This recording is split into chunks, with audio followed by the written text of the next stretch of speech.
आपसे कहूँ कि बेहद क्यूट दिखने वाले पेंगुइन्स हमारे और आपके लिए खतरनाक साबित हो सकते हैं, तो क्या आप विश्वास करेंगे? शायद एक वक्त के लिए तो नहीं। इतना ही नहीं, आप कहेंगे कि ये क्या मजाक करते हो साहब। लेकिन जब हमें पता चला कि पेंगुइन्स हमारे एनवायरनमेंट को नुकसान पहुंचा रहे हैं और ग्लोबल वार्मिंग के लिए वो भी जिम्मेदार है, तो हम हैरान रह गए। इसलिए आज हम इस वीडियो में आपको पेंगुइन से जुड़ी हर जरूरी बात बताएंगे, इसलिए इस वीडियो के अंत तक जरूर बने रहे। पेंगुइन्स जो कि दिखने में बहुत ही क्यूट होती है और मोस्टली ठंडे इलाकों में ही पाई जाती है। एंटार्क्टिका और उसके आसपास के एरियाज इन बर्ड्स को सबसे ज्यादा पसंद है। वैसे penguins South Africa, Chile, Peru और न्यूजीलैंड जैसी जगहों पर भी दिखाई देते हैं और जहाँ जहाँ ये रहती है वहाँ का टेम्परेचर -40 डिग्री सेल्सियस के आसपास तक होता है।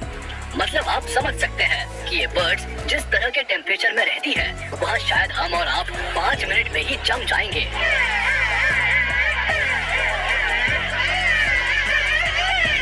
वैसे गौर करने वाली बात तो ये है कि पेंगुइन्स बाकी बर्ड्स की तरह उड़ नहीं सकती, पर ये स्विम करने में एक्सपर्ट होती है और पानी में -1.8 डिग्री सेल्सियस टेम्परेचर्स पर भी स्विम कर सकती है।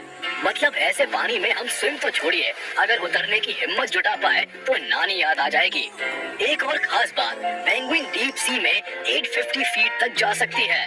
गजब की बात तो ये है कि अब तक सबसे ज्यादा डीप सी में स्विम करने वाले पेंगुइन का रिकॉर्ड 1750 फीट है। मतलब हम इतने ठंडे पानी में उतर भी नहीं सकते और ये रिकॉर्ड पर रिकॉर्ड बनाए पड़ी है। वैसे इतना जानने के बाद आपको लग रहा होगा कि ये सिर्फ समुद्र में रहना पसंद करती है, तो ऐसा नहीं है, क्योंकि पेंगुइन्स जितना वक्त पानी में बिताते हैं उतना ही उन्हें जमीन भी भाता है।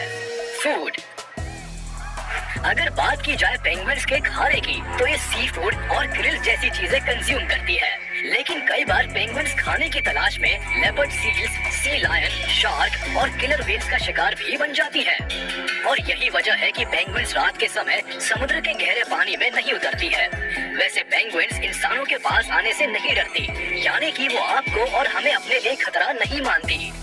स्पीशीज, पेंगुइन्स की केवल साउथ हेमिस्फीयर में ही 45 स्पीशीज पाई जाती है, जिनमें से एम्परर पेंगुइन दुनिया भर में पाई जाने वाली पेंगुइन्स की सबसे बड़ी स्पीशीज है, जो 48 इंचेस तक बड़ी हो सकती है और इनका वेट 22 से 45 किलो तक हो सकता है। ये बर्ड्स खुद को गर्म रखने के लिए एक झुंड में रहती है। वहीं अगर बात की जाए दुनिया में पाए जाने वाली सबसे छोटी पेंगुइन स्पीशीज की, तो उसका नाम ब्लू पेंगुइन है, जो लंबाई में महज 10 से 12 इंच तक बड़ी हो सकती है और इनका वजन 1.5 किलो तक होता है, जो लगभग 6 सालों तक ही जी पाती है। ये तो बात हो गई दुनिया की सबसे बड़ी और छोटी पेंगुइन की, लेकिन दुनिया की सबसे तेज स्विम करने वाली पेंगुइन जेंटू है, जो पानी में 35 किलोमीटर पर आवर की रफ्तार से स्विम कर सकती है।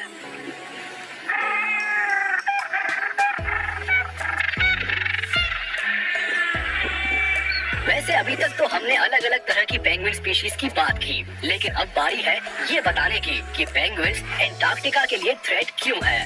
दरअसल साइंटिस्ट ने सैटेलाइट की हेल्प से पेंगुइन्स को देखना स्टार्ट किया है। सैटेलाइट एंटार्क्टिका के क्यूबर विले आइलैंड को कवर कर रही है, जहां पर कुछ अजीब तरह के धब्बे पाए गए हैं, जो पहली नजर में जमीन पर बने निशान नजर आते हैं।